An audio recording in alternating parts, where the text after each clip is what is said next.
estás? Bienvenido nuevamente a esta clase de literatura del PEPSAM.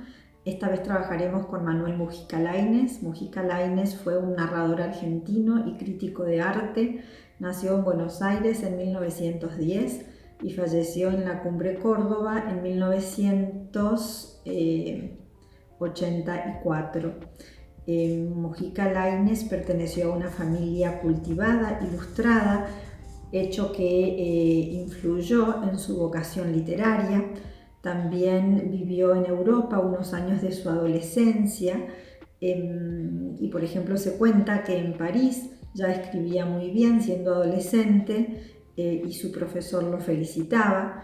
También en sus tiempos libres, durante su estancia en París, visitaba museos con su madre o asistía a obras de teatro. Con sus ahorros, el adolescente Mujica Lainez compraba ya objetos de arte decorativo. Vuelve a la Argentina y en 1932 consigue un puesto en el Diario de la Nación, puesto que ocupará hasta su jubilación en 1969. También va a ser nombrado secretario del Museo de Arte Decorativo de 1937 a 1946 y vicepresidente de la SADE, de la Sociedad Argentina de Escritores, desde 1950 a 1953, cargo que ocupa mientras Jorge Luis Borges es presidente de esa institución. Escribió novelas, cuentos, biografías. De las novelas, si estas vacaciones no tenés plan de lectura, te recomiendo que leas La Casa, es una muy linda novela, y si no, Invitados al Paraíso. El paraíso es su casa allá en la Cumbre Córdoba. De los cuentos hay dos colecciones muy representativas. Una se titula Aquí vivieron y la otra Misteriosa Buenos Aires, que quizá la conozcas. El cuento que trabajaremos hoy es tomado de Misteriosa Buenos Aires y se llama El hombrecito del azulejo. En esta colección de cuentos se recogen relatos desde la fundación de Capital Federal en 1536 hasta 1910.